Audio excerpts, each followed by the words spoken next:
Mom, Dad, I got permission from all my teachers. I burst into the front office after school, but my parents went there. Only Hank heard me shouting. These travel agents, they sure are snooty, he said, sighing as he hung up on the phone. They keep saying we don't have enough of a brand, so they wouldn't partner with us. Hank had been trying to get travel agents to work with the Calavista as part of his plan to take the model to new heights. Why do we need a travel agency again? Lupe asked, plopping down on one of the stools and putting her math homework on the front desk. Because they bring in lots of customers, Hank said. Let's say you're sitting at your house in Texas and you want to go to Disneyland. You call up your travel agent and they help you book your flight and your hotel. That could be us. We could be the hotel. I sighed, gazing over at the Disneyland poster on the wall, which was peeling at the edges now. Even though we were just 5 miles away, Lupe, Jason, and I still hadn't been. We made a pact to go for shore this year. Maybe when I get back from China. I smiled at the thought. I couldn't wait. Gently, I took the tinsel Jason gave me out of my backpack and sprinkled it over our cute little Christmas tree.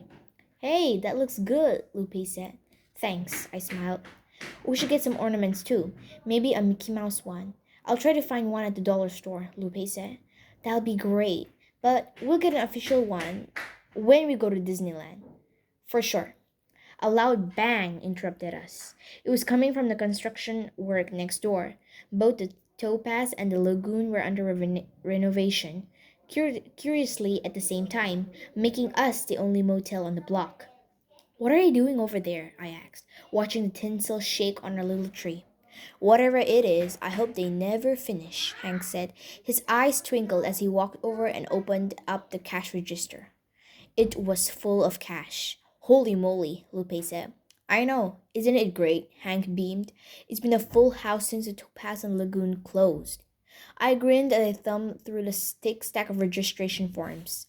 Lupe gazed out of the window at the lagoon's green mesh netting, concealing the renovation, as Mrs. Davis walked into the front office. Well, I'm all done for the day. Just came in to grab my purse, she said. Hank got it from under the front desk, thanking Mrs. Davis for her help.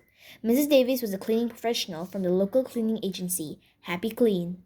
Now that my mom was studying full time for her math teaching licensing exam, my dad needed help cleaning 33 rooms a day. Mrs. Davis was especially good at changing sheets, having worked in a nursing home before. My dad walked in right behind her. You're a lifesaver, he said to Mrs. Davis. I don't know how I'd get all the rooms cleaned by myself. Well, luckily, you don't have to, Mrs. Davis said with a warm smile. I'll see you bright and early tomorrow. After Mrs. Davis left, I turned to my dad. Guess what? My teacher said I could go to China for the full 6 weeks. That's fantastic, Dad said, patting the sweat off his hairline with a rag from his pocket. Just then, my mom came, walking out of the manager's quarters to the front desk, holding a white envelope. Her hands were shaking. What is it? Dad asked. She peered up at us with big, watery eyes. I did it. I passed my substitute teaching exam.